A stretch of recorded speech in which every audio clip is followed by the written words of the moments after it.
श्रीनाथ जी गुरु जी को अलग आदेश, माँ भगवती को अलग आदेश, रांची वाले भैरव बाबा को अलग आदेश, आप सभी को आदेश आदेश। आज एक साधना बताने जा रहा हूँ जो थोड़ा विचित्र है लेकिन आप लोगों के बहुत उपयोग का है। 10 महाविद्या में मातांगी भगवती कौन है? मातांगी भगवती को माना जाता है कि माँ सरस्वती का जो तांत्रिक फॉर्म है वो मातांगी भगवती है। आम तौर पर मातांगी भगवती की साधना कौन करता है? मातांगी भगवती की साधना वो करता है जिसको अल्प समय में ज्ञान अर्जन करना हो, संगीत विशारद होना हो, है ना, कोई बहुत क्रिएटिव काम करना हो, ऐसे लोग मातांगी की साधना करते हैं। हम लोग अघोर मार्ग में जब सरस्वती की तीव्र साधना करनी हो तो नील तारा की साधना करते हैं। ऐम ओम ह्रीम नील तारा क्लीम हुम फट इस मंत्र से। इसके अलावा और भी कई बीजाक्षर हैं जिससे मैंने आप लोगों को नील तारा का साधना बताया है। आज जो मैं साधना आप लोगों के साथ साझा कर रहा हूँ ये मातांगी भगवती की साधना, मतलब सरस्वती का तांत्रिक फॉर्म मातांगी। ठीक है, इस साधना में सिर्फ ये अंतर है कि क्योंकि ये तीव्र साधना, देखो ये तीव्र साधना होते हुए भी इसको गृहस्थ कर सकते हैं, और इस साधना का जीवन के 4 कालखंड में आप 4 बार प्रयोग कर सकते हैं, उससे ज़्यादा इसका प्रयोग वर्जित है। ठीक है, इस साधना का प्रयोग क्यों करते हैं? इस साधना का प्रयोग हम तब करते हैं जब जीवन में कोई ऐसा एक मनोरथ हो जिसके चलते जीवन की गाड़ी रुक रही हो, या माया के वश में आप पूरे वशीभूत हो चुके हैं, उससे बाहर नहीं निकल रहे हो। ज्ञान संन्यास ये कहता है कि अगर माया किसी चीज़ में आपको फंसा दे, आपका मन उस वस्तु के अलावा कहीं नहीं लग रहा हो, तो जब तक आप उस वस्तु को प्राप्त नहीं करते हैं तब तक आप आध्यात्मिक तौर पे आगे नहीं बढ़ पाएंगे। एक कथा थी जहाँ पर एक गुरु जो मृत्युशैया पे लेटा था, वो अपने शिष्यों को तरह तरह के प्रवचन देता था। तो गुरु ने एक आम का पेड़ लगा कर रखा था अपने बागीचे में, और उसको इंतज़ार था कि आम का फल पके और फिर वो उस आम को खा ले। ठीक है, लेकिन विधाता को कुछ और मंजूर था और गुरु आम के मौसम से पहले ही अपने शरीर को उनको त्यागना पड़ा। फिर वो गुरु एक चिड़िया के रूप में उन्होंने जन्म लिया और वो आम खाने लगे। तो जो चेले थे उनका अपना भाव था, उनको पता था कि गुरु जो है हमारे वो इस आम को खाना चाहते थे, तो वो चिड़िया को मार के भगाने लगे। उनका था कि ये आम जो पका है ये सबसे पहले गुरु के पादुका पे, गुरु के तस्वीर पर या गुरु के नाम पे हम कहीं दे आएंगे।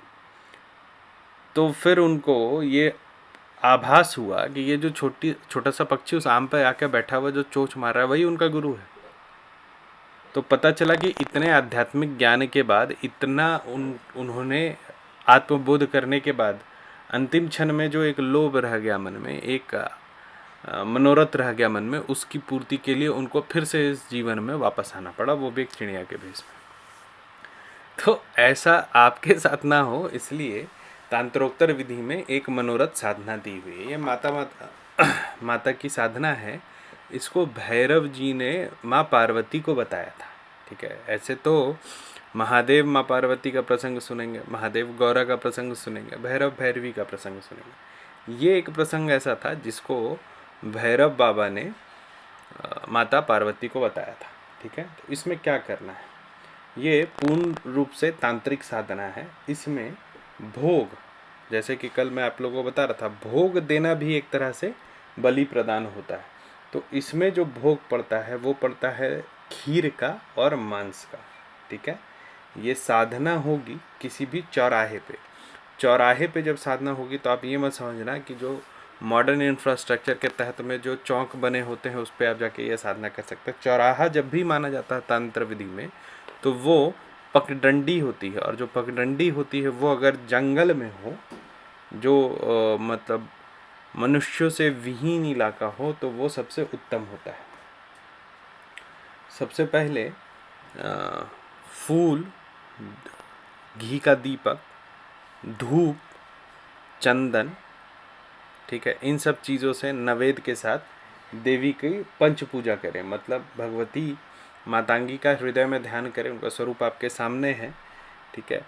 तो भगवती मातांगी का स्वर्ण आसन पर बैठी हुई, हृदय में आपके विराजमान है, हाथ में बीना है, कमल है, पाश है, अभय मुद्रा है, विजय रथ है, ये सब के साथ भगवती आपके हृदय में है, ऐसा मानते हुए सामने पुष्प आप देंगे कि भगवती देवी मातांगी नमोस्तुते, पुष्पम समर्पयामि, दीपम दृश्यामि, धूपम समर्पयामि, नैवेद्यम निवेद्यामि, ठीक है, गंधम समर्पयामि, ऐसा आप पूजा कर लेंगे पहले, ठीक है। उसके बाद नवेद के रूप में या बलि स्वरूप आप खीर और मांस का भोग देंगे, ठीक है।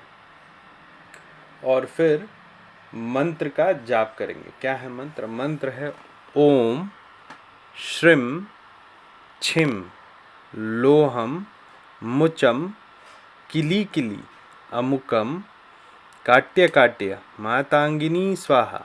क्या है मंत्र? ओम श्रीम छिम लोहम मुखम किली किली अमुकम काट्य काट्य मातांगिनी स्वाहा, ठीक है। इसका आपको अमावस्या से शुरू करके निरंतर इस विधान को करते जाना है, ठीक है। जिस समय आप इस विधान को शुरू करेंगे उस समय संकल्प ले लेंगे कि मेरा ये मनोरथ है, मेरा नाम ये है, मेरा गोत्र ये है, और अपने जीवन का इस कार्य के चलते मैं अपने जीवन में तटस्थ हो चुका हूँ, मैं रुक चुका हूँ। तो आपसे ऐसा अनुरोध है कि इसकी पूर्ति करके मुझे जीवन में और कालचक्र में आगे बढ़ाएं, ठीक है। जब ये आप रोज़ करेंगे तो एक अच्छे साधक को 7 दिन में इसका आभास और अनुभूति हो जाती है, और जो नए साधक है हो सकता है कि उनको एक बार में ना हो तो 7-7 दिन करके वो 3 बार 4 बार इसको करेंगे। सिद्धि हुई ये कैसे पता चलेगा? जिस वीराने में आप इस साधना को करेंगे उस वीराने में आपको अचानक कोई मनुष्य दिखेगा, और वो मनुष्य दिव्य कांति से और ओजस से भरपूर होगा। मतलब आप जब उसको देखेंगे तो आपको समझ में आ जाएगा कि आपके आसपास कोई आम जनमानस नहीं बल्कि कोई दिव्य पुरुष है। जब आपको ऐसा कोई दिखाई दे दे तो आप समझ लेना कि आपका जो मनोरथ है वो सिद्ध हो गया है। देखो, अब इस मंत्र में अमुक भी है, काट्य काट्या भी है, ठीक है। तो इसके बारे में ऐसा नहीं सोचना है कि ये मंत्र किसी के मारन के लिए है या अमुक के जगह मुझे कोई और नाम लगाना है, ठीक है। सिर्फ जो मंत्र दिया है इसको इसी तरीके से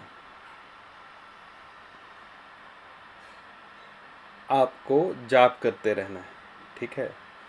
इस मंत्र को रात्रि में भी जाप कर सकते हैं या फिर सूर्योदय से ठीक पहले जाप कर सकते हैं। इसका जो भोग है जो आप चढ़ाएंगे, इसको जाप करने के बाद जब आप उठते हैं तो आपको वापस पलटकर भी नहीं देखना है कि भोग का भक्षण हुआ है कि नहीं हुआ है। थोड़ा तो क्योंकि जंगल में साधना होगी या फिर निर्जन स्थान पर साधना होगी तो डर भय लग सकता है। तो साधना शुरू करने से पहले अगर आपके पास गुरु मंत्र है तो उससे आप घेरा डाल सकते हैं, क्योंकि निम्न शक्ति की साधना नहीं है, इसीलिए आपके घेरा डालने के बाद भी शक्ति अगर आपसे प्रसन्न होगी तो वो ज़रूर आपको दर्शन दे देगी। आज के लिए इतना ही। जीवन में अगर कोई ऐसा मनोरथ है जिसकी पूर्ति आप चाहते हैं तो इस साधना को एक बार आप करके देख सकते हैं। अगर माया आपको चारों तरफ से लपेट चुकी है और अब आपको उससे बाहर निकलने का रास्ता नहीं मिल रहा है तो ये साधना आपके लिए है। आज के लिए इतना ही। जिनको साधना में आगे बढ़ना है, जिनको सीखना है कि साधना कैसे करते हैं, वो मेरे पेड व्हाट्सएप ग्रुप से जुड़ सकते हैं। उसका नंबर है 9431188585। इसको बेसिक साधना ग्रुप कहते हैं। इसमें साधना के शुरुआती समय में जो आपको आसन बंधन और जो भी मंत्र चाहिए होता है वो मैं आपको बताता हूँ। उसका शिविर होता है जहाँ पे यंत्र मंत्र तंत्र भी हम आपको बताते हैं आध्यात्मिक जीवन को सफल बनाने। एक वेबसाइट है www.aghotadrahasya.com। इसमें आपको कई अच्छी जानकारियाँ मिल जाएंगी, साधक के लिए बहुत अच्छी हैं। अपलोड होना शुरू हो गया है, इसको भी आप लोग देख सकते हैं। डायरेक्ट बात करने के लिए call me for app download कीजिए, उसमें रुद्रनाथ@cm4 पर जाएगा तो मेरा प्रोफाइल मिलेगा। माँ भगवती आप लोगों को सुरक्षित रखे, ऐसी मेरी प्रार्थना है। आप सभी को आदेश आदेश अलग आदेश।